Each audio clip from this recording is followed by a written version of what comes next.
इंशाल्लाह। पाकिस्तान कब आ रहे हैं? इंशाल्लाह पाकिस्तान में ज़िंदगी में एक बार आया था 1991 में, जब मैं दावती मैदान में कदम रखा था, लेकिन इतना फेमस नहीं था। जब दीदार साहब से मुलाकात हुई थी 1987 में, वो 88 में लेक्चर किए। तो दीदार साहब के बाद में मुतासिर हुआ डॉक्टर इसरार अहमद। तो पाकिस्तान का मेन मकसद था डॉक्टर इसरार अहमद से मिलने का। तो दीदार साहब से जब मुतासिर हुआ तो मैं कसर देखने लगा, उनके वजह से बाकी मौलाना बाकी मुकर्रर की तकरीर देखने लगा।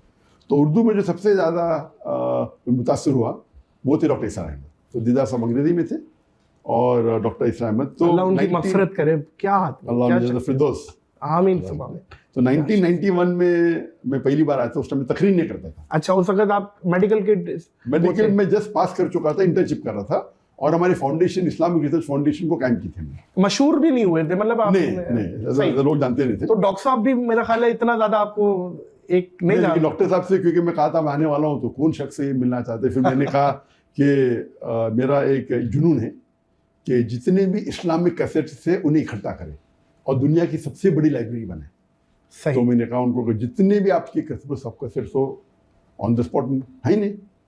हम तो कुछ लोग जो मांगते थोड़े मौजूद है, लेकिन उनके सैकड़ों वीडियो कैसेट्स थे। तो मैंने बोला मैं ऑर्डर देना चाहता हूँ और अच्छी उम्दा जापानीज़ वीडियो कैसेट VHS चलते थे उस टाइम, उन पे आप रिकॉर्डिंग करो। तो उन्होंने बोला अभी तक मेरी ज़िंदगी में कोई भी शख्स ने ये नहीं कहा कि मुझे सब कैसेट चाहिए। तो मैंने कहा जितने शिकागो में आपके कैसेट सब मैं कलेक्ट कर चुका हूँ, कराची आपके सेंटर में से ले चुका हूँ, अभी आपके लाहौर ब्रांच में से सब लेना चाहता हूँ। तो और डॉक्टर साहब से काफ़ी मुतासिर था। तो जब मैंने कहा उनसे कि आपका क्या मकसद है आने का, मैं बोला आपसे मिलने का मकसद था और यहाँ इस्लामिक इदारे देखना चाहता हूँ। और वो बड़ा शौक़ था कि वर्ल्ड वाइड जितने इस्लामिक इदारे हैं, जितने स्कॉलर्स हैं, जितने दाईद है, जितने मुबल्लिग है, उनसे मिल के गुफ्तगू करना और इल्म हासिल करना। तो उन्होंने कहा पाकिस्तान में आपको इस्लामिक इदारे तो बहुत मिल जाएंगे लेकिन इस्लाम नहीं मिलेगा।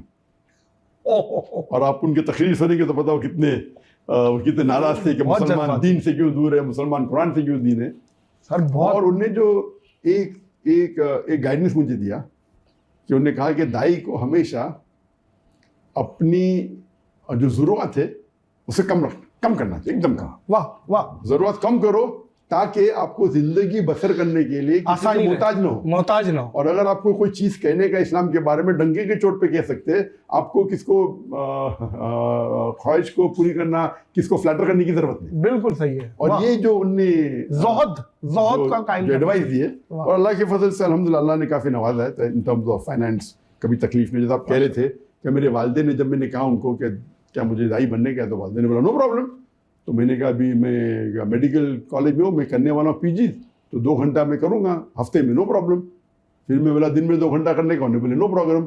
फिर बोला 50-50 दावा, 50% मेडिकल प्रैक्टिस, बोले नो प्रॉब्लम। वालिद साहब क्या करते थे? वालिद साहब भी डॉक्टर थे। अच्छा, वो भी डॉक्टर थे? वालिद साहब साइकियाट्रिस्ट थे, माशाअल्लाह, उनको ज़्यादा खैर दे। तो फिर मैंने कहा कि हम 50-50, बोले नो प्रॉब्लम। फिर बोले 2 घंटा मेडिकल प्रैक्टिस करूँगा, बाकी दावा करूँगा, बोले नो प्रॉब्लम। और ये सब ऐसा नहीं कि 2-2 साल के बाद हुआ, 2-3 महीने बाद। तो 1.5-2 साल में मैंने कहा वालिदैन से कि मुझे 100% दावा करने का, बोले नो प्रॉब्लम। तो पूरा सपोर्ट था उनके पास, उनका सपोर्ट था। तो मुझे कोई जहाँ तक कि मेरी फाइनेंस का प्रॉब्लम ही था। जब मैं डॉक्टर इसरार अहमद साहब से मिला तो उन्होंने क्या अपनी ज़रूरत को आप कम करो, और ये मैं पहले बोल चुका आपको, उन्होंने कहा कि आपको दोनों में से चुनना पड़ेगा, दुनिया या दीन। नहीं, इधर मेडिकल, अगर आपको माहिर बनने का है, इधर मेडिकल डॉक्टर या दाई। इस्लाम में तो दीन और दुनिया दोनों है, एक वाहिद मजहब है जिसमें दोनों इंपॉर्टेंट। वाह। लेकिन अगर आपको स्पेशलिस्ट बनने का है, उनने कहा कि मैं 7 साल कोशिश किया, मेडिकल डॉक्टर था और दावत भी करता था, अगर एक फील्ड में माहिर बनने का, दोनों में से एक चुनो। तो वो मेरा एक मकसद था। जब मैं वापस गया उस टाइम मैंने वाले से कहा तो मुझे 50-50 करने का है, फिर मैंने फुल कहा। तो ये जो मेरा पीरियड था आफ्टर पासिंग में MBBS, और ये तकरीबन 1 से 1.5-2 साल था जब मैं करने वाला था पोस्ट ग्रेजुएशन, फिर मैं ड्रॉप कर दिया। तो डॉक्टर इसरार अहमद साहब का काफ़ी बड़ा हाथ था इसमें।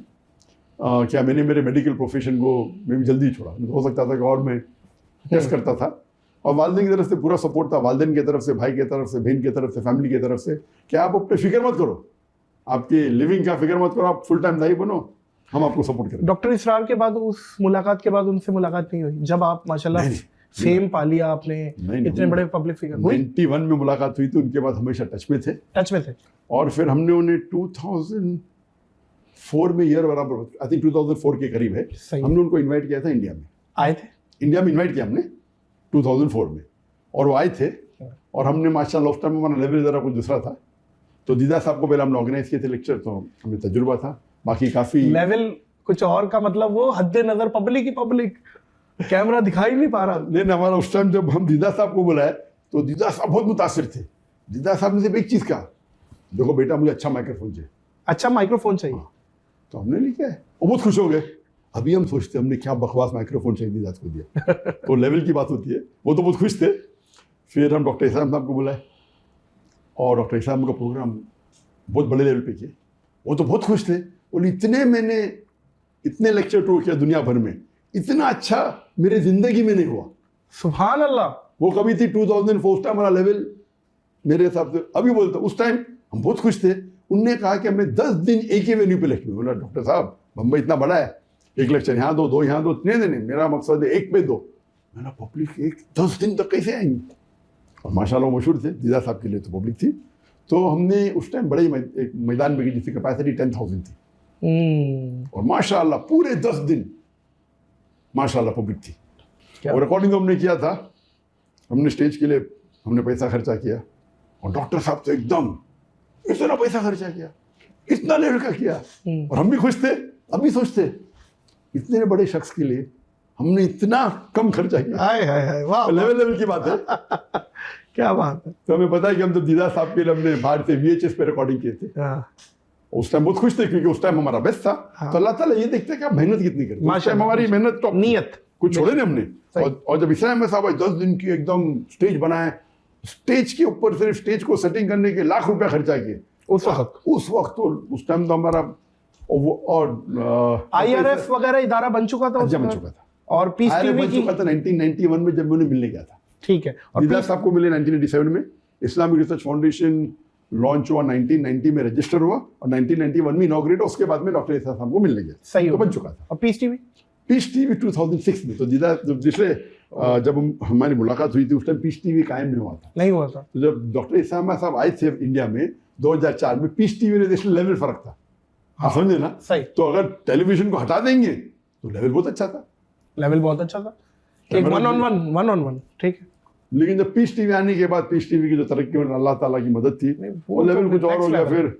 फिर वो अलग लेवल था। लेकिन उस टाइम हमने प्रोग्राम किए तो उस टाइम 10,000 पब्लिक 10 दिन के लिए, तो रिकॉर्ड हमारे रिकॉर्ड था, और डॉक्टर इस्लाम साहब के लिए भी रिकॉर्ड था। बेशक। ऑफकोर्स उनको बुलाए तो काफ़ी इंडियन गवर्नमेंट में, बिकॉज पाकिस्तानी थी तो काफ़ी कंप्लेन हुए। फिर कुछ शख्स ने जो उनके गौरव फिक्र के खिलाफ थे, कंप्लेन भी की पुलिस में। अल्हम्दुलिल्लाह अल्लाह की मदद थी, वो सॉल्व हो गया, और उनका दौरा काफ़ी तकरीबन 1 महीने तक तकरीबन यहाँ से बेंगलोर गए, काफ़ी जगह खुश गए अल्हम्दुलिल्लाह। हमने वीडियो रिकॉर्डिंग किया, वो उसके बाद फिर हम उनको दिखाने लगे हमारे केबल टीवी के ऊपर। केबल टीवी तो पहले से दिखाते थे, और फिर पीस टीवी कायम हुआ 2005 में हम छूटे। इसलिए डॉक्टर इस्लाम साहब 2002-3 या 2004 में, एग्जैक्ट डेट पता, 2003 या 2004 में आए थे। फिर पीस टीवी कायम करने का इरादा हुआ मेरा 2005 में। उसके पहले ज़रा मैं जवाब दे दूँ, आपने कहा पाकिस्तान गई कहने, तो पाकिस्तान 1990 में सबसे पहली बार आया। उसके बाद आने के बाद इतनी इंक्वायरी हुई मेरी, क्यों गए थे, क्या कुछ कुछ जानता भी नहीं था मुझे। अच्छा, पाकिस्तान गए, क्यों गए, किससे मिले, क्यों मिले, अल्हम्दुलिल्लाह कोई प्रॉब्लम हुआ नहीं। तो जब दावती मैदान में मैं उतरा तो बट नेचुरल, बिकॉज मैं इंडिया में रहता था, मैं अगर पाकिस्तान फिर से विजिट करूं तो मुझे बहुत मुश्किल हो जाते थे, मुझसे मुश्किलात आते थे गवर्नमेंट की तरफ से। एलिगेशन, ऐसे एलिगेशन जितने मुसलमान एक बार मशहूर हो जाता है, लोग कबूल करने लगते हैं, तो इंडियन गवर्नमेंट पीछे पड़ जाती है पॉसिबिलिटी। तो इन्विटेशन मुझे सबसे ज़्यादा दुनिया में, अगर मैं 2016 को मैं छोड़ा, मैंने इज्जत की इंडिया से मलेशिया, तकरीबन उस वक्त 5,000 इन्विटेशन थे दुनिया भर से आने के लिए, जो मैं एक्सेप्ट नहीं किया था। एक्सेप्ट क्या अलग बात है, पेंडिंग। उसमें से तकरीबन 500 सिर्फ पाकिस्तान से थे, 500। और उस टाइम जो इन्विटेशन होता था बटना तकरीर के लिए मैं जो आते थे, लेकिन मैं बोला अभी आना तो मुश्किल है, इंशाल्लाह टेलीविजन के थ्रू जाएंगे। तो टेलीविजन शुरू हो गया था। डॉक्टर साहब, हमने आपके हज़ारों लेक्चर्स देखे जिसमें आपने सबको लाजवाब कर दिया, हर सवाल का जवाब दिया। The brother ask a very good question और जवाब धड़ाधड़। कभी ऐसा कोई सवाल, कोई ऐसा टफ क्वेश्चन या कोई ऐसा टफ अपोनेंट जो आप भी सोचने पे मजबूर हो गए हो कि यार इस बात का क्या जवाब है, और आपने किसी से मशवरे लिए हो या अल्लाह ने फिर डाल दिया हो, लेकिन बहुत टफ लगा हो, वो मोमेंट जरा शेयर करें। ना, आपका ये क्वेश्चन टफ क्वेश्चन है। अच्छा, ये टफ है। इसके लिए हाँ, ऐसे कई बार, एक बार नहीं कई बार ऐसे हुए कई बार ऐसा हुआ कि जब मैं पब्लिक स्टेज पे मैं सवाल जवाब हैंडल कर रहा हूँ और कोई क्वेश्चन आता है और मुझे जवाब पता नहीं पता। ऐसा नहीं हो सकता डॉक्टर साहब, हम तो ये बोलते थे, ये देखो अभी डॉक्टर साहब आएंगे और जवाब दे देंगे। लेकिन आपने जो उसके बाद पूछा कि अल्लाह की लेकिन मदद हमेशा आई। कभी भी ऐसा ना हो कि अल्लाह की मदद नहीं आई। इल्म तो कोई भी इंसान नहीं कह सकता मुझे सारा इल्म है, सही, और मैं तो कह नहीं सकता। तो ऐसे कई सवालात है। कुछ सवाल ऐसे कि सवाल उसने मुझे आज पूछा और कल ही मैंने जवाब पढ़ा उसका, कल शाम को पढ़ा। सवाल आज पूछता है ये तो अल्लाह की तरफ से। अगर ये मुझे कल पूछ लेता था येस्टरडे तो मैं जवाब नहीं दे पाता था। अच्छा। तो मुझे हैरत है कि मैं कल ही पढ़ा और आज किसने सवाल पूछा, तो अल्लाह की तरफ से। अगर 2 दिन पहले पूछता तो मुझे नहीं पता होता था। तो कौन सा कोई ऐसी टफ एक सवाल है, कई सवाल है। एक सवाल का मैं आपको एग्जाम्पल देता हूँ। हाँ।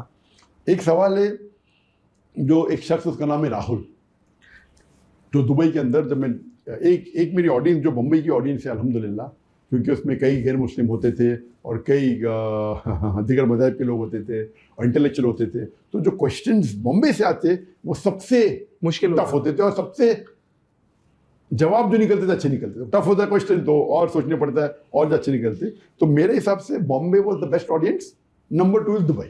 क्योंकि दुबई के अंदर भी माशाल्लाह मजमा 10,000, 15,000, 20,000, 30,000 होता था।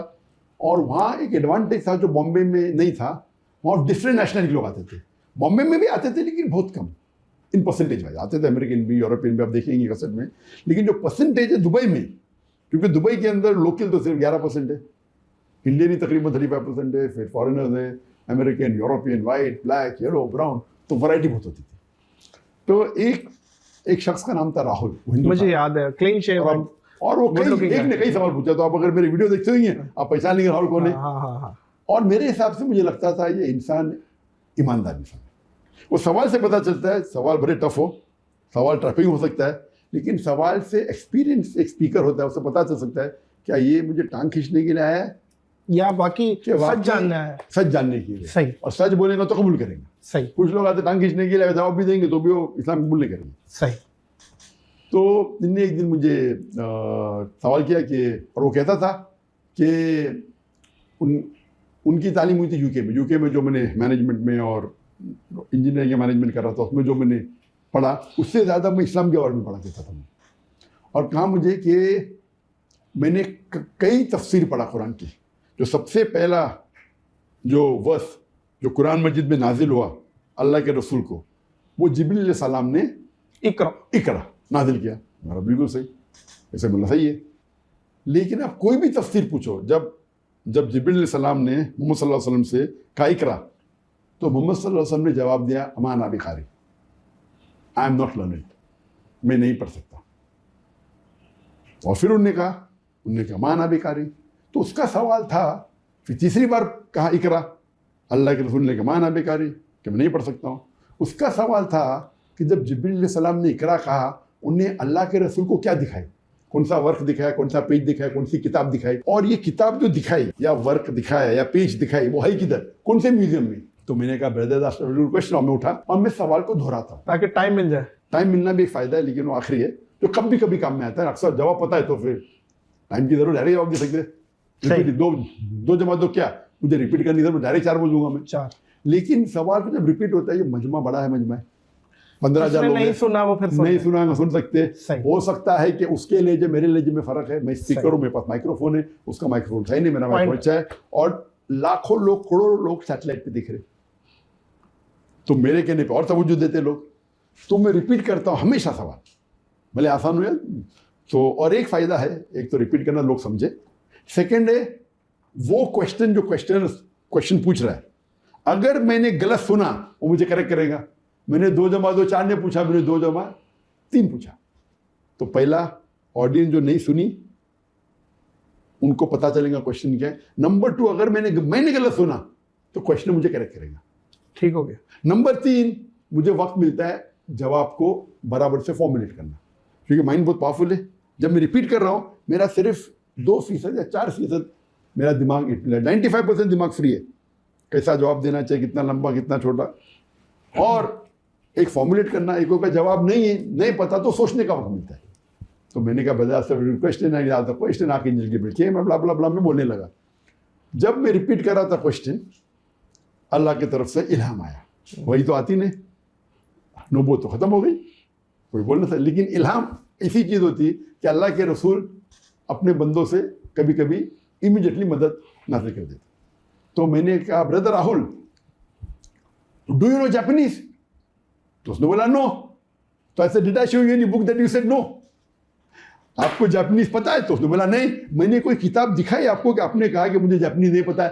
तो मैंने जब किताब नहीं दिखाई, आपने बोले जापानीज नहीं पता। तो उसी तरीके से जिब्रील अलैहिस्सलाम ने जब इकरा पूछा मोहम्मद सल्लल्लाहु अलैहि वसल्लम को, तो मोहम्मद सल्लल्लाहु अलैहि वसल्लम को पूछने की जरूरत नहीं, मैं वर्क किधर है, किताब किधर है। वो क्या बात है डॉक्टर साहब, वाह वाह। तो ये अल्लाह के ये जवाब कोई फिकी जवाब था ही नहीं, ना कुरान और हदीस से लेना देना। उस वक्त की टाइमिंग पे फिट बैठ गया, बिल्कुल सही, फिट बैठ गया जवाब। तो ऐसे कई वक्त है जो आप तकरीर कर रहे 30 साल तक के, इस पर कोई एतराज़ करता ही नहीं, और कोई एतराज़ कर लेता और आप क्लीन बोल हो जाते, आपको पता ही नहीं, उस टाइम अल्लाह की मदद आती।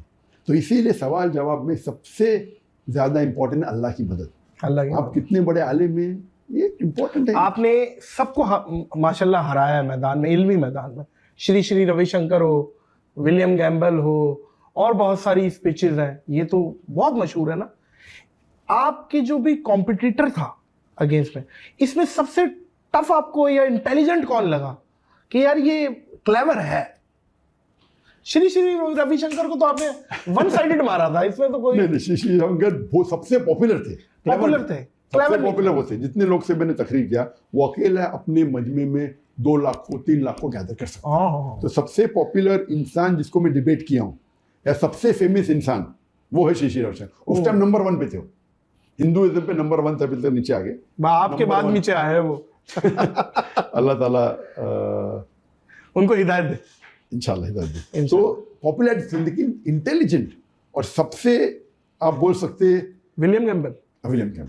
ये विलियम कैम्पबेल का जो डिबेट था, उनने जो रिसर्च की थी, ये was not a very good speaker, इतने अच्छे मुकर्रिर थी ने, लेकिन जो उनने तनकीद की कुरान की बारे में, उनने किताब लिखी थी, डॉक्टर मॉरिस बुकेल की सबसे फेमस किताब थी कुरान एंड साइंस पे, the Quran and modern science. उसका जवाब उनने लिखा the Quran and Bible in the light of science. और इस किताब में बाइबल को डिफेंड करने के अलावा उनने तकरीबन 38 साइंटिफिक एरर्स निकाली कुरान में, 38। और ये किताब बहुत मशहूर थी अमेरिका में, कनाडा में और वेस्टर्न कंट्री में। सो मच सो दैट 7-8 साल तक के कोई मुस्लिम उसका जवाब नहीं दिया। तो मुझे इन्विटेशन आया था यूएसए और कनाडा से कि आप इसको जवाब दे सकते हैं। और ये 2001 की बात है, मुझे इन्विटेशन आया था 1997 में। ये बुक तकरीबन 1990s के अर्ली में लिखी गई थी, तो 96-97 में मुझे इन्विटेशन, 98 में डिबेट होने वाला था कनाडा में।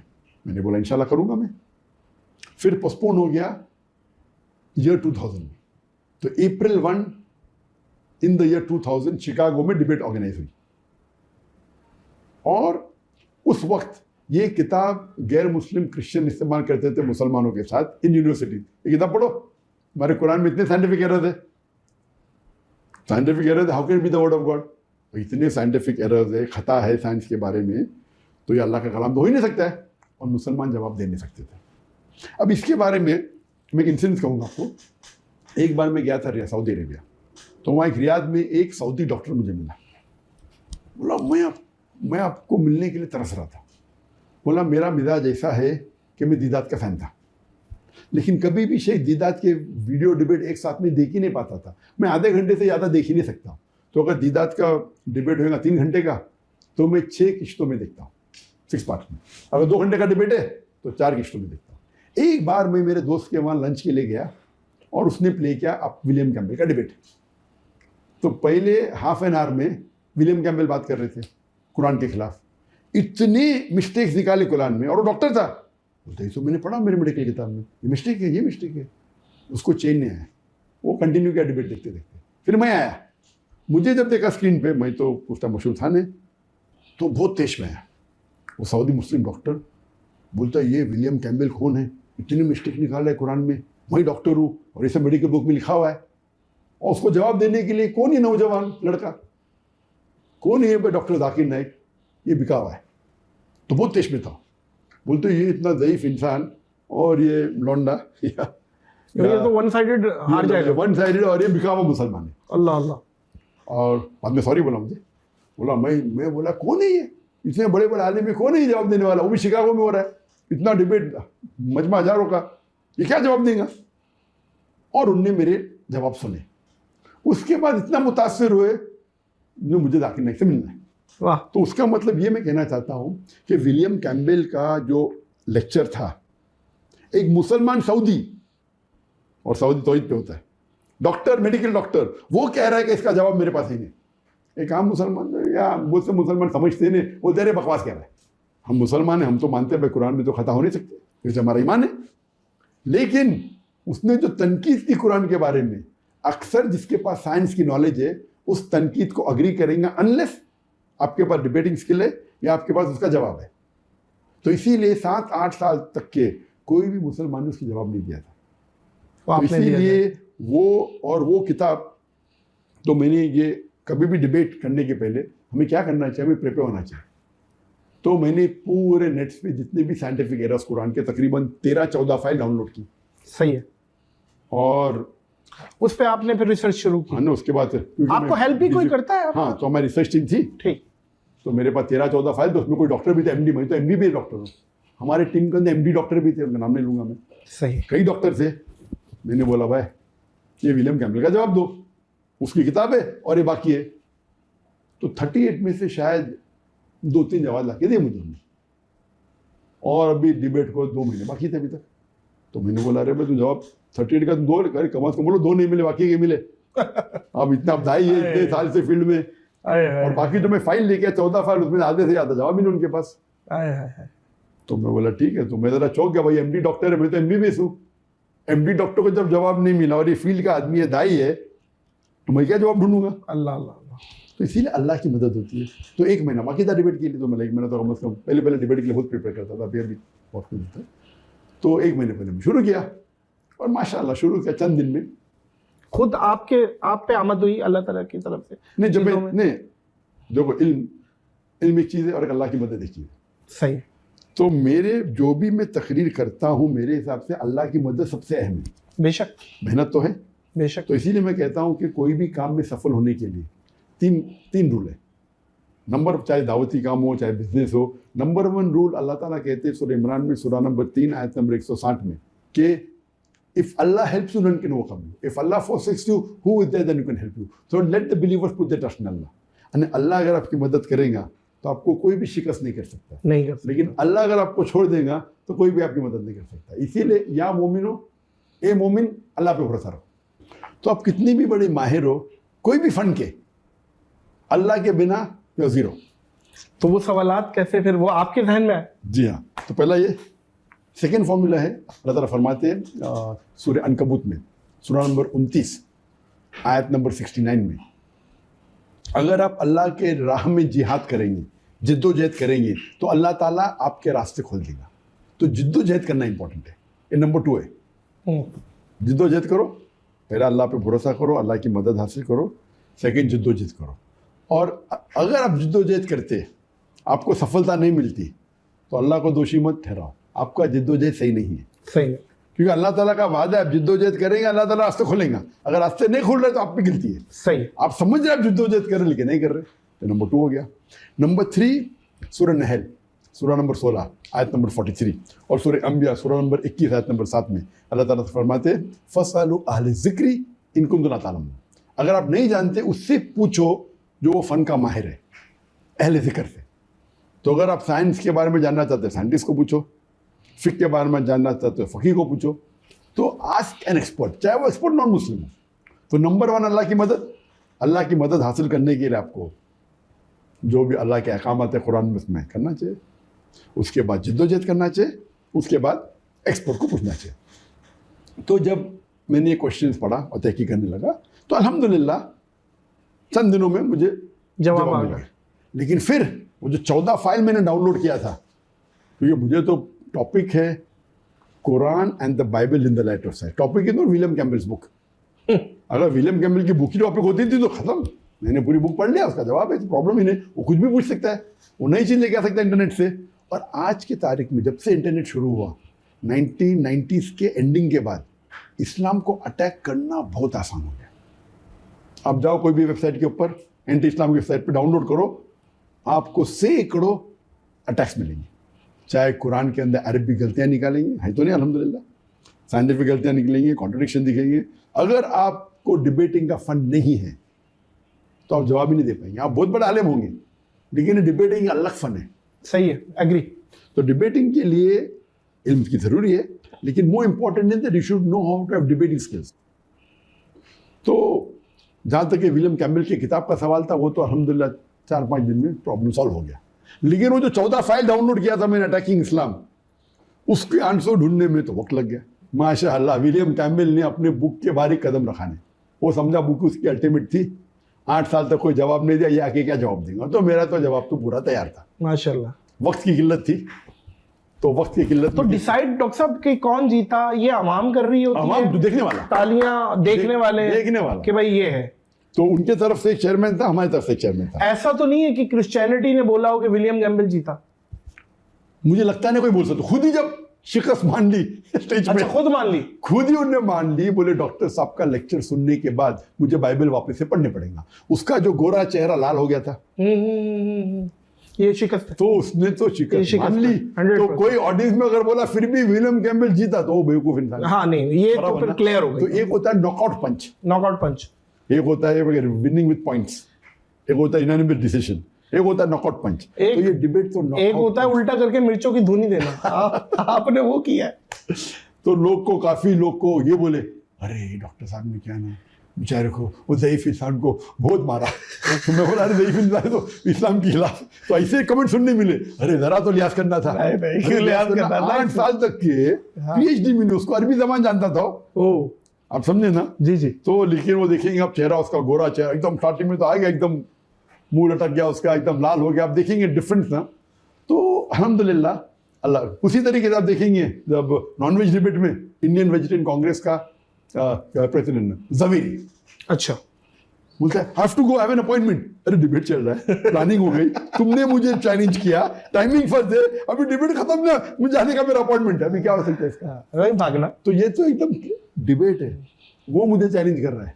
बोलता मैं मेरे ऑडियंस बोले क्या हुआ है, ये टाइमिंग सेट हो गई पूरी, अभी बाकी 1 घंटा। आप बोलते अपॉइंटमेंट है।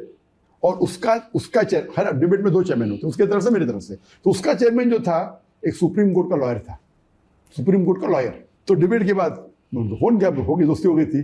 तो क्या मुझे बोलता हूँ, क्या doctor Zakir, your first sentence of your lecture when you said that if you prove an apple is better than an mango, it doesn't mean apple is prohibited, you slaughtered him, you won the debate in 1 sentence. तो debate का topic था is nonveg food prohibited और permitted. वाह वाह। ये नहीं था कि नॉनवेज बेटर है का वेज बेटर है, टॉपिक था इज नॉनवेज प्रोहिबिटेड और प्रोहिबिटेड। तो वो पूरे डिबेट में प्रूव करे vegetarian is better, vegetarian is better. और टॉपिक ये नहीं था विच इज बेटर, टॉपिक था is nonveg prohibited for a human being. तो मैंने शुरू किया कि if you prove apple is better than a mango, that doesn't mean that mango is prohibited. तो वो लॉयर, उसका लॉयर, उसने कहा यही एक जुमला खत्म कर दिया। मैंने बोला 1 sentence I one the debate. Yes, but फिर भी मैं टाइम तो है भाई, फिर अपन ये नॉकआउट पॉइंट दे रहे थे। पूरी खाल उतारनी है। डॉक्टर साहब, माँ को अपनी सारी औलादें अच्छी लगती हैं, आपकी ऑल टाइम फेवरेट स्पीच जितनी भी हुई हैं, उसमें अगर आपसे मैं पूछूं कि आपकी फेवरेट स्पीच एक बता दें, यार ये फेवरेट है, वो कौन सी? फेवरेट स्पीच, मेरी स्पीच? यस, आपकी जितनी भी। एक डिबेट के अंदर, डिबेट में देखिए तो जो यूनिक होता है, विलियम कैम्बल और श्री रविशंकर, ये दो डिबेट के अंदर अपने अलग अलग लेवल के दो, इन terms of value, in terms of talk. Of course मेरा सबसे longest speech is the Quran God word, जो मलेशिया में थी, जो सबसे लॉन्गेस्ट प्रोग्राम था, 6.5 घंटे का कंटिन्यूस नॉन स्टॉप। अच्छा, 2.5 आवर्स का लेक्चर था, सबसे बड़ा लेक्चर मेरी जिंदगी पब्लिक में जो दिया मैंने। और क्वेश्चन आंसर 4 घंटे के ऊपर था। तो उसके अंदर of course it was a long speech and with variety थी। तो हर स्पीच के अलग अलग फायदे हैं। तो डिबेट में जैसा मैंने कहा कि William Campbell and Shri Ravishankar के अपने अपने इंपॉर्टेंस है। बाद में स्पीच में अगर आप देखेंगे दावती मैदान में तो दावा डिस्ट्रक्शन है, दावती मैदान में मुसलमान को इंस्पायर करना कि दाई बनो, वो दावा डिस्ट्रक्शन है। लेकिन in terms of content wise एक speech, a concept of God in major world religion, जिसके अंदर मैंने जिक्र किया हिंदुइज्म का, क्रिश्चियनिटी का, जुडाइज्म का, सिखिज्म का, पारसीइज्म का, तो उसमें वैरायटी होते हैं और उसमें तकरीबन more than 150 to 175। एक सवाल और आ रहा है कि जितनी भी किताबें हैं डिफरेंट रिलीजन की, उनमें सबसे मुश्किल आपको कौन सी लगी कि यार ये मुश्किल है समझने में, या उनके जो भी रेफरेंसेस निकालने में कि यार ये डिफिकल्ट है? बाइबल है, यजुर्वेद है, भगवत गीता है और डिफरेंट किताबें हैं, उनमें सबसे डिफिकल्ट का मतलब डिफरेंट लेवल्स होते हैं। सही है। अगर आप बोले difficult in the way of understanding completely, it is the Quran. easiest and difficult दोनों। easiest book to understand is the Quran, most difficult is Quran। बोलेंगे ऐसा कैसा? क्योंकि Quran is the most untranslatable book in the world, untranslatable। मतलब वो आयत कुरान की है, एक आम इंसान को भी माशाल्लाह he'll be impressed, और एक इंटेलेक्चुअल भी होगा। तो एक कुरान की आयत के मल्टीपल मीनिंग्स है। वो एक ऐसी वाहिद किताब है कि आप जितने बार पढ़ेंगे उतने बार आप माने अच्छा पढ़ेंगे। पहली बार पढ़ेंगे पसंद आएंगे, दूसरी बार पसंद आएंगे, तीसरी बार 100 बार। और तो बहुत डिफिकल्ट क्यों? जो किताब को अब 1-2 बार पढ़ेगा और आपको और इन्फॉर्मेशन नहीं मिलेंगी तो आप वापस पढ़ेंगे नहीं। उसका मतलब सबसे इजीएस्ट भी है, सबसे डिफिकल्ट भी। क्यों? आप 100 बार पढ़ो और इन्फॉर्मेशन मिलेंगी आपको। ऐसी कोई भी किताब दुनिया में आप 4 बार 5 बार पढ़ो, उसके बाद फायदा ही क्या पढ़ गए? सही। कुरान एक ऐसी, इसलिए बोले डिफिकल्ट भी, इजीएस्ट भी, इंटेलेक्चुअल भी, फॉर अ लेमैन ऑल्सो। तो ये अल्लाह ताला is the author of the book, he knows the human being। बाकी सब किताब is human work। वो शुरू होगी स्टार्टिंग में there was a girl and boy, और पूरी स्टोरी टाइप होगी कंटिन्यूस, समझे? बचपन में हुआ, बड़ा हुआ, हीरो हीरोइन थी। Quran is the word of Allah सुब्हानहू व तआला। बेशक वो सेम स्टोरी 7 अलग बार दी गई है। हाँ, इब्लीस और आदम अलैहिस्सलाम की कभी बीच में आ जाएंगे। तो it is like a human mind how it works. So it's the easiest and the simple, most impressive, so it's a unique book Quran. अल्हम्दुलिल्लाह। एक डिबेट ऐसी है जिसमें मुझे लगा कि आपके साथ ज्यादती हुई है, आपको टाइम नहीं दिया गया है, जिसमें शाहरुख खान भी बैठा हुआ था और बरखा दत्त जो होस्ट थी, और लिबरल्स किस्म के मुसलमान बैठे हुए थे, और आप भी बैठे हुए थे, आप रिप्रेजेंट कर रहे थे इस्लाम को। वो उसकी ज़रा कारगुजारी सुनाइए कि वो शाहरुख खान भी जो बैठे हुए थे, और आपने मुझे बताया था पिछली दफ़ा कि वो भी आधा घंटा अलग से मुझसे मिलने आए और समझ रहे थे, उन्होंने क्या किया, वो शो में एडिट भी हुआ आपका पोर्शन, वो ज़रा बताइएगा। पहला वो डिबेट था नहीं, वो डिबेट नहीं था, वो टॉक शो था। टॉक शो था, लेकिन सबके पॉइंट ऑफ व्यू से डिबेट के अंदर, लेकिन वो डिबेट हो गई थी डॉक्टर साहब। इख्तलाफ हो रहा है, कोई किससे कर रहा है, कोई किससे कर रहा है। उसको टॉक शो के अंदर आपस के अंदर आर्ग्यूमेंट हो रहा है, आर्ग्यूमेंट हो रहा है। ये डिबेट होता है फॉर्मेटेड, लेकिन डिबेट में भी चीटिंग होती है। उस पर आता हूँ, फिर मैं आता हूँ शाहरुख खान के टॉक शो पे। जब भी ये प्रोग्राम जब होते, जब भी टॉक शो जब होते बड़े बड़े चैनल के ऊपर, उनका पूरा अक्सर इसके अंदर होता है एक चैनल की पॉलिसी। सही है। चैनल की पॉलिसी क्या है? मुसलमान के खिलाफ बात करना, मुसलमान की फेवर क्या है? स्क्रिप्टेड, डिसाइडेड स्क्रिप्टेड नहीं डिसाइडेड। स्क्रिप्टेड वाले अलग होते हैं। सही। ये बिग बॉस होता है वो स्क्रिप्टेड होता है। सही है। मैंने एक भी सब देखा नहीं, बिग बॉस के एक भी शो देखा, लेकिन फॉर्मेट पता है आपको। लेकिन वो पता है वो जो अब्रॉड के अंदर बिग ब्रदर, उसका फॉर्मेट पता है, देखा नहीं, टाइम ही नहीं मेरे पास। वो स्क्रिप्टेड होता है। स्क्रिप्ट होके बोलते तू झगड़ा करो, थप्पड़ मारो, मिर्ची फेंको, ये करो, वो करो, गाली दो, ये स्क्रिप्टेड। टॉक शो में क्या होता है, आप एक इंसान को बुलाते हो जो स्पेशलिस्ट है, लेकिन वो जो एंकर रहता है वो उसको मैनिपुलेट कर सकता है। और हम लोग मीडिया के आदमी हैं, चीज़ों को समझते हैं। उसके बाद मैंने तय कर दिया, अगर मैं जाऊंगा कोई भी शो में, एक होता है 1-to-1 इंटरव्यू, उसमें भी कम जाता हूं मैं, लेकिन अगर शो है तो कोई भी अगर चैनल है जो स्पेशली नॉन मुस्लिम है, वो शो में मैं नहीं जाऊंगा जब तक मेरे खुद के कैमरा ना हो। ये मेरा फॉर्मूला बन गया। आजकल वैसे तकरीबन इस्लामिक स्कॉलर इस चीज पर अमल कर रहे हैं। ये पाकिस्तान में भी ना, ये इस चीज पे कि यार हमारा भी कैमरा लगेगा, इस चीज पे ये है कि यार कुछ हो जाता है। कोई भी टॉप वाले चैनल अक्सर अग्री नहीं करेंगे। तो ये जब बरकादत का इन्विटेशन आया मुझे, बरकादत ने इन्वाइट की, भाई से लोग आने वाले, तो मुझे जाने में इंटरेस्ट था नहीं कि मेरे चलो फिल्म इंडस्ट्री के लोग हैं। शाहरुख खान का पता था आपको? हाँ, शाहरुख सब पता, शाहरुख खान, सवाली खान, कबीर बेडी आने वाले, तो मुझे पता था। तो लोगों ने बोला अच्छा मौका है दावत का पैगाम पेश करने। तो मैंने बोला अच्छा, मेरी एक शर्त है कि हमारे कैमरा भी आएंगे। आपके कितने कैमरा? तो बोले हमारे 5 कैमरे। बोले मेरे 7 कैमरे आएंगे। मैंने बोला उनके 5 या 6 थे, हमारे 7 या 8 थे। लोग किधर ये होटल में हो रहा है? तो बोले नो प्रॉब्लम, बोले हमारे कैमरा क्रू आएंगी, जो टाइमिंग है आपको उसके 3 घंटा पहले आएंगी। अच्छा। तो पहले बोले कि मैं पूछूंगी, ये करूंगी, मैं अभी कंट्री से आप पूछूंगी। बरखादत से बात हो रही थी आपकी? हाँ, मेरा मैनेजर बरखादत। सही है, आपके मैनेजर बरखादत। मैनेजर बात करें, उनके मैनेजर ठीक। Through Barkha Dutt is the anchor, she is not the main रहता है, जो प्रोग्राम प्रोड्यूसर अलग होता यस, है अथॉरिटीज और अथॉरिटी अलग होता है। But Barkha Dutt was the like authority anchor and उसका शो भी था, शी टू इन वन। सही। तो बोली हाँ नो प्रॉब्लम। मेरे मैनेजर को बोली, पहला हिचकिचाई ने क्या जरूरत है, हम आपको कॉपी दे देंगे। मैं बोला नहीं, हमको हमारा चाहिए। उसके बाद जो करने का आपको दिखाने देखो, हमारा पीस टीवी हम भी दिखाएंगे। तो बोली हाँ, बोली उनने। तो 3-4 घंटे पहले मेरे लोग चले गए। हाँ अभी बेटा हमारा सेटअप होता है, फिर आपको देंगे चांस। अच्छा। 2 घंटा बाकी है, हाँ देते। 1 घंटा बाकी है, थोड़ा हमारा सेटअप हो तो फिर आपको देते हैं। टाइम हो गया। और सॉरी अभी जगह नहीं, इतना बड़ा स्टूडियो है, होटल में हो रहा है। तो ये जान के किया? एक हो सकता है मैं बोलूँ मैं उड़ के आ जाऊँ, मुझे पता है इनकी नीयत सही नहीं है, तो हो चुका है पहले, और 2-3 बार पहले हो चुका था मेरे साथ। तो बोला ये मेरा वादा है कि मैं तुमको अनएडिटेड दूंगी, इमीडिएटली जब प्रोग्राम खत्म होगा तुमको दे दूंगी, अनएडिटेड। ये बोला कॉपी करके। हाँ, आपको क्या जरूरत, हमारा ठीक है, हमारे कैमरा उनसे बेहतर थे। हाँ। मैं बोला नो। तो फिर मजबूरी में मैंने बोला अभी अच्छा मौका है दावती मैदान का, तो मैंने मान गया। बोलो जैसा प्रोग्राम खत्म होगा मैं आपको कॉपी दे दूंगी, आपको जो करने के करो। और मैंने बोला भाई हम उसको दिखाएंगे नहीं, आपका शो है, आपके शो टेलीकास्ट होने के बाद हमें कुछ गलत लगा तो हम हमारा वर्जन दिखाएंगे, ये मेरा शर्त था। मैं नहीं चाहता हूँ कि आपके शो के आप शूटिंग आज होती है, कभी कभी टेलीकास्ट 2 दिन बाद होता है, कभी 1 हफ्ते बाद होता है, कभी 2 हफ्ते बाद होता है। तो मैं बोला भाई ये मेरा वादा है कि हम इसकी एक चीज़ को दिखाएंगे, लेकिन अगर आपने कुछ गड़बड़ की हम हमारा अनएडिटेड वर्जन दिखाएंगे। बराबर, नो प्रॉब्लम बोली उसने।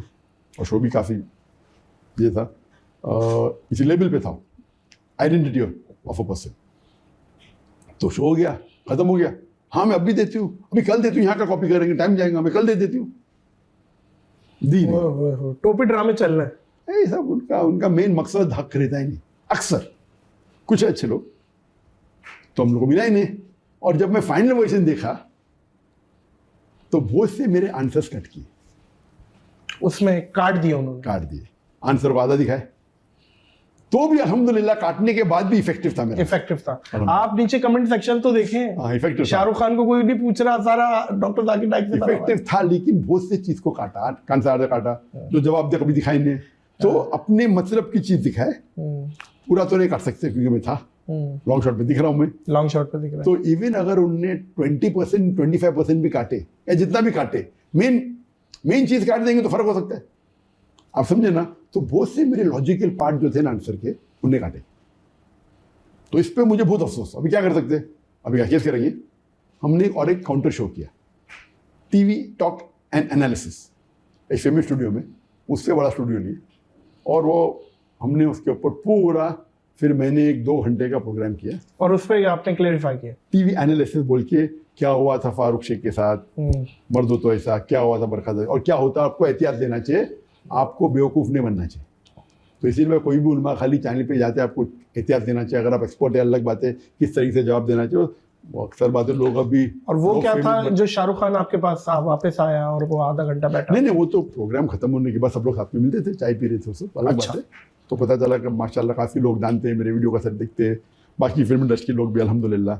तो और फिर उन्होंने ट्वीट किया, क्या है, मैं डॉक्टर जाकिर ने कैसा वो ट्वीट किया उसने, शाहरुख ने, हाँ उधर से ना भैया, वो तो एग्जैक्ट मुझे पता नहीं क्या ट्वीट किया उसने। तो अल्हम्दुलिल्लाह, तो उस टाइम फिर एक्सचेंज हुए मोबाइल नंबर, और सब फिर बोले आओ कभी। आप राब्ते में हैं अभी भी? एक्चुअली नहीं, उसके बाद मेरा मुलाकात हुई थी 1-2 बार, एयरपोर्ट के ऊपर का मुलाकात हुई थी। कहाँ पे? एयरपोर्ट के ऊपर, एयरपोर्ट किस जगह पे? आई थिंक बॉम्बे एयरपोर्ट पे। अच्छा, जब मैं जा रहा था, वो आ रहा था। तो वो क्या बात करते हैं जब शाहरुख खान आपसे मिलते हैं, तो किस चीज पे बात करते हैं? नहीं, इस्लाम समझने पे बात करते हैं या कोई चीज क्यूरियोसिटी होती है कि समझा जाए? नहीं, उनने मुझे एक चीज़ पूछी जो of the this, on the show तो मैंने बात किया, ऑफ द शो उन्होंने मुझे पूछा कि अगर एक मुसलमान दाढ़ी नहीं रखता है, क्या इंपॉर्टेंट है दाढ़ी रखना, कि दाढ़ी रखते नहीं मुसलमान होता, क्या मुसलमान होता? तो मैं बोला डिपेंड आपको कितना मार्क्स चाहिए। अगर आपको एक एग्जामिनेशन में पास होना है वो अलग बात है, एक होता है कि आपको सेकेंड क्लास आना, एक फर्स्ट क्लास, एक डिस्टिंक्शन। सब अमान में से तो सलाह सबसे इंपॉर्टेंट है, दाढ़ी नहीं, वो दाढ़ी भी इंपॉर्टेंट है, चारों हदीस में लिखा है। तो दाढ़ी नहीं रखे तो आप फेल है, जहन्नम में जाएंगे, ऐसा का नहीं, क्योंकि वो मेजर सिन नहीं है। लेकिन अगर आप स्कोर करना चाहते हैं 95 के ऊपर तो ये सब पॉइंट इंपॉर्टेंट है। बोले अरे वाह वाह क्या जवाब है। तो मैं बोला कि भाई according to all the 4 schools of thought it is compulsory, पर नहीं रखे तो ऐसा नहीं कि आप जहन्नम में जाएंगे। लेकिन अगर आप चाहते हैं, जितना चांसेस चाहते हैं कि जितने ज़्यादा छोटे छोटे पॉइंट्स कलेक्ट करेंगे तो आपके जन्नत में जाने के चांसेस बढ़ते हैं। जी जी। तो इट्स अ रिक्वायरमेंट, अल्लाह के रसूल की हदीस है, इस्लाम के हिसाब से फ़र्ज है, लेकिन नहीं रखने से जहन्नम कंपलसरी नहीं है। तो वो उसका समझ है। हाँ, तो बोला ठीक है, इसको पॉइंट्स मिलने पर डिपेंड होता है। हाँ क्या शिर्क है, बोला शिर्क नंबर 1 शिर्क। तो उस बात पे काफ़ी गुफ्तगू हुई, समझे ना, और we can come to my house and इसकी। तो अल्हम्दुलिल्लाह तो ऐसे मौके कई मिलते हैं जो फिल्म इंडस्ट्री से चाहे बात करने मिले या होता है, अल्हम्दुलिल्लाह। नहीं बिल्कुल डॉक्टर साहब, ये बहुत बड़ी बात है, क्योंकि इन लोगों की इन्फ्लुएंस है, नीचे तक है। अगर कोई चीज़ अमल शाहरुख खान करेगा और आपकी वजह से करेगा, आपको तो यकीनन इस चीज़ का अल्लाह सवाब देगा, लेकिन शाहरुख खान की इन्फ्लुएंस इतनी है कि लोग भी करेंगे नीचे। बहुत ज़्यादा माशाल्लाह, फॉलोइंग इज हाई माशाल्लाह। अच्छा डॉक्टर साहब, जब मैं आपके पास आ रहा था, कुछ मोस्ट आस्क्ड क्वेश्चन थे लोगों के, अगर आप इजाज़त दें, क्योंकि कुछ कंट्रोवर्शियल भी हैं कि मैं चाहता हूँ कि ज़रा कुछ क्लेरिफाई भी कर दें। सबसे पहले यजीद के मसले पे मैं लाना चाह रहा हूँ आपको कि इस पे बहुत डिस्कस हुआ और आपका भी क्लिप आया कि शिया हजरात मेरे फ़ैन और मुझसे बड़ी मोहब्बत करते थे, लेकिन वो गिला करना शुरू हो गए, नाराज़ होना शुरू हो गए मुझसे कि ये क्या कह दिया आपने। तो ये ज़रा क्लेरिफाई करें, आपने 2 शहजादों की जंग कहा, करबला को और यजीद, इसमें क्या था आपका या क्या मकसद है, ये ज़रा क्लेरिफाई करें इस चीज़ को। एक चीज़ समझ लो कि दाई का एक मकसद होता है कि जहाँ तक के अपनी मेन दावती मैदान है उस पर फोकस करें। जो चीज़ मेन नहीं है, एंसिलरी है, मतलब दूसरे कोई टॉपिक पे है, मिसाल के तौर पे पॉलिटिक्स की, वो सही है गलत है, कोई भी कंट्रोवर्सी पे लेके अपने मेन फोकस से हटना नहीं चाहिए। सही। लेकिन लेक्चर में मैं कोशिश करता हूँ वो हक की बात सही या गलत वो बाजू में, उससे अगर दावती मैदान में कोई फ़ायदा नहीं होता तो उसको अपने टॉपिक पे मत लेके आओ। आप समझे, वो टॉपिक पे जिस पे डिस्कस करके अपना मेन मुद्दा जो है दावती मैदान का, उससे नुकसान के ज़्यादा चांसेस है, तो उसको जिक्र ही नहीं करना चाहिए। आप समझे, ये रूल है। लेकिन उस वक्त क्वेश्चन आंसर पे कोई क्वेश्चन पूछ लेता है। वो एक तकरीर ख़त्म होने के बाद हमारे पीस कॉन्फ्रेंस में एक हिंदू ने कोई सवाल पूछा, और सवाल पूछते पूछते इस्लाम को प्रेस करने के तरीके में उसके बारे में कह दिया। तो ये जो कंट्रोवर्सी थी उसका जवाब तो पूरा मैंने मुकम्मल दे चुका है और कंट्रोवर्सी खत्म हो गई। अगर वन लाइनर इसको अब ये वापस से लेके आएंगे, मैं जवाब फिर से दूंगा तो कुछ फायदा नहीं। इसका फायदा ये है जिससे इसका फायदा क्या है, जी जी, इसका क्या फायदा क्या है, क्यों आपको देखना चाहिए। मिसाल के तौर पर कौन मुझे पूछता है कि ये साइंस के बारे में, मैं डॉक्टर हूँ, एक साइंस के बारे में कोई क्वेश्चन है, एग्जाम्पल जिससे कोई ज़्यादा फायदा नहीं है, लेकिन फॉर एग्जाम्पल ये कोविड था, ये एक्चुअल था कि बेकअप था, जो भी है, उससे मेरे दावती मैदान से लेने देना क्या है। एक ग्रुप मानते हैं Covid was planned by China, एक ग्रुप मानते हैं Covid was planned by USA, एक बोलती क्या ये नेचुरल फिनोमेना। तो जो मेरे दावती मैदान से, मैं डॉक्टर हूँ और मैं जानता भी हूँ जवाब, मैं दे के मैं डिवाइड क्यों करूँ, तो ये हिकमत है। कुरान की आयत है सूरह नहल में, सूरह नंबर 16 आयत नंबर 125, उदु इला सबील रब्बिका बिल हिकमा व मौइज़तिल हसना वजअल बिल्लती अहसन, invite all to the way of the Lord with wisdom and beautiful teaching and argue with them and reason with them in the ways the best most gracious. अभी ये मुद्दा आ गया, ये मुद्दा को पूरा जवाब दिया, हर एक को जवाब दिया, ये खत्म हो गया। अभी 2007 का काम था।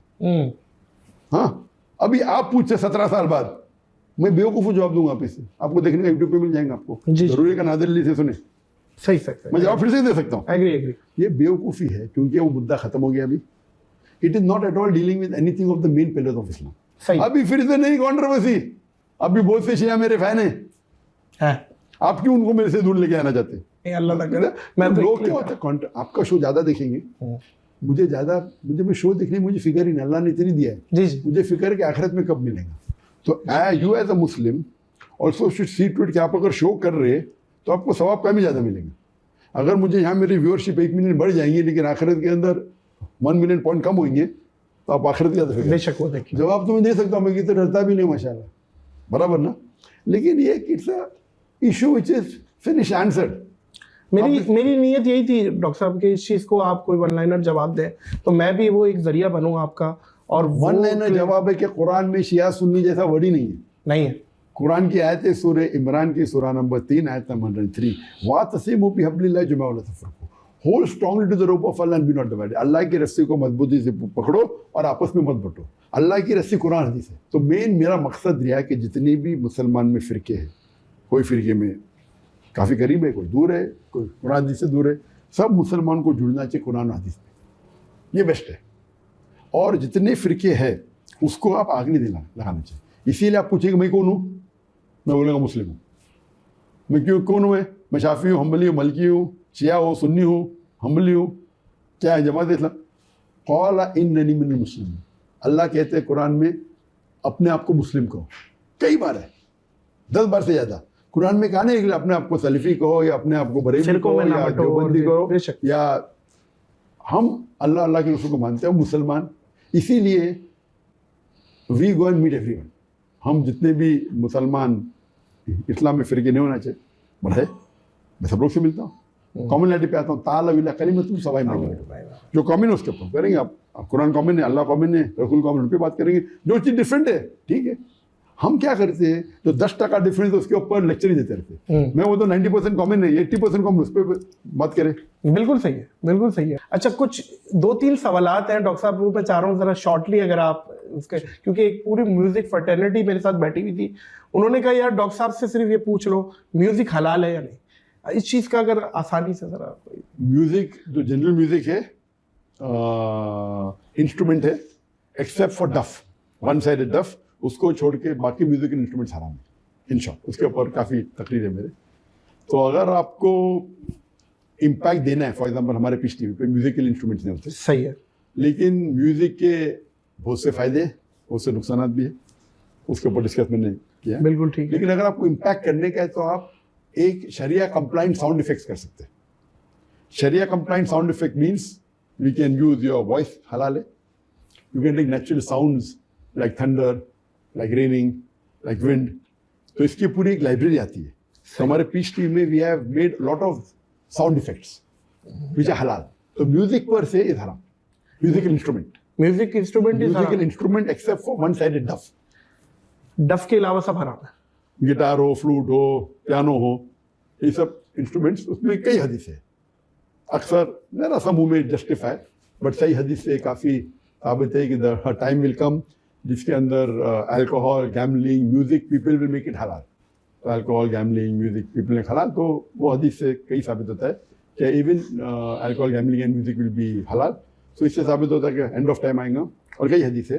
तो म्यूजिक पर से एक्सेप्ट फॉर वन साइडेड डफ, जो अल्लाह के रसूल ने कहा कि अगर ईद का मौका है या वेडिंग है उसमें कोई डफ प्ले करता है तो नो प्रॉब्लम, अल्लाह के रसूल।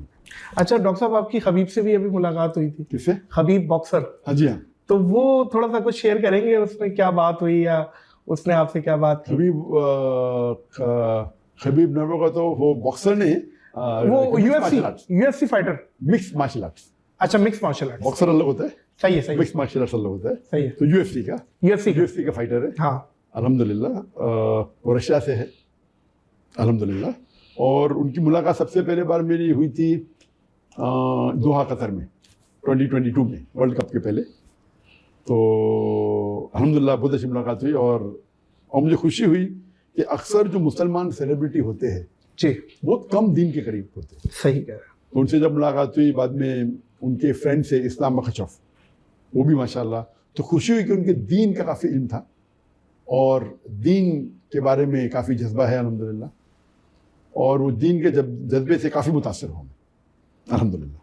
तो हमारी दोस्ती काफ़ी करीब हो गई उसके। डॉक्टर साहब, मैं आया हूँ पाकिस्तान से जी, और ऐसा मुमकिन नहीं है कि मैं आपके लिए कुछ ले के ना आऊँ, क्योंकि एक अंग्रेजी की सेइंग है, we can choose our friend but we can't choose our neighbour. तो पड़ोसी तो बहरहाल हम हैं। तो मैंने सोचा कि आपके लिए क्या लेके जाऊं, तो खुशबू से अच्छा ऑप्शन मुझे ना मिला। तो ये एक आपके लिए तोहफा लाया हूँ मस्कल महल की जानिब से, नॉन अल्कोहलिक अतर आप यूज करते हैं?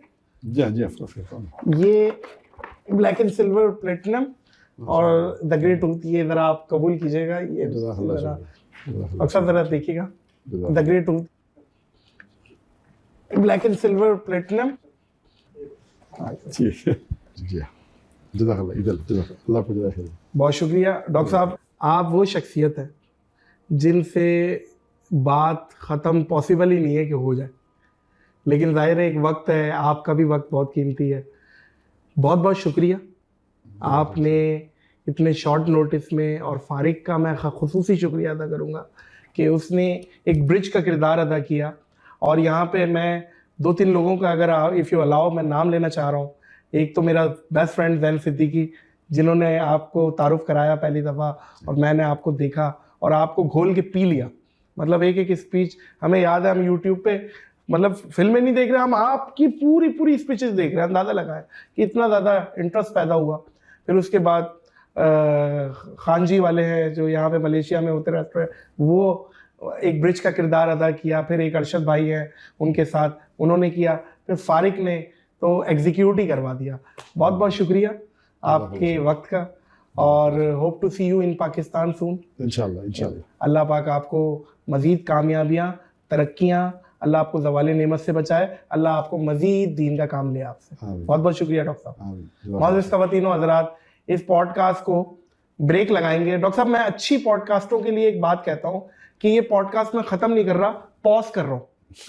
कहीं मौका मिलेगा तो रिज्यूम कर लेंगे डॉक्टर साहब, अगर आपकी इजाज़त हो तो इंशाल्लाह। इस पॉडकास्ट को पॉज करेंगे, इस दुआ, इस यकीन, इस अपनेपन के साथ कि अपना और दूसरों का बहुत ख्याल रखिएगा। मुझे और the great doctor Zakir Naik को दीजिए इजाज़त। अल्लाह हाफ़िज़। आप लोगों ने डॉक्टर जाकिर नाइक की का जवाब भी आप लोगों ने सुना है। इस बंदे का जो सवाल है वो भी आप लोगों ने सुना है कि अल्लाह ताला ने जो है वो पैगंबर चुने हैं, फिर उससे बराह रास्त बात भी की है। तो और लोग जितने भी थे, उन लोगों को जो आम लोग थे, उन लोगों को अल्लाह ताला ने क्यों नहीं चुना, उन लोगों के बराह रास्त अल्लाह ताला ने क्यों बात नहीं की, उन लोगों को अल्लाह ताला ने अपने पैगामात बराह रास्त क्यों नहीं दिए। तो जैसे कि दोस्तों डॉक्टर जाकिर नाइक ने बहुत बेहतरीन जवाब दिया है कि अगर मैं यहाँ पे एक एग्जांपल दूंगा। डॉक्टर जाकिर नाइक ने कहा कि एक स्कूल है, अभी एक क्लास में अगर 50 बच्चे हैं दोस्तों, 50 बच्चों में से अगर आप एग्जाम लेंगे तो 1, 2, 3 या 4, 5, 6 बच्चे ऐसे होंगे जो कि काबिल होंगे, लेकिन 5-6 बंदों में से एक स्टूडेंट ऐसे होगा जो कि उसने फर्स्ट पोजीशन ली होगी।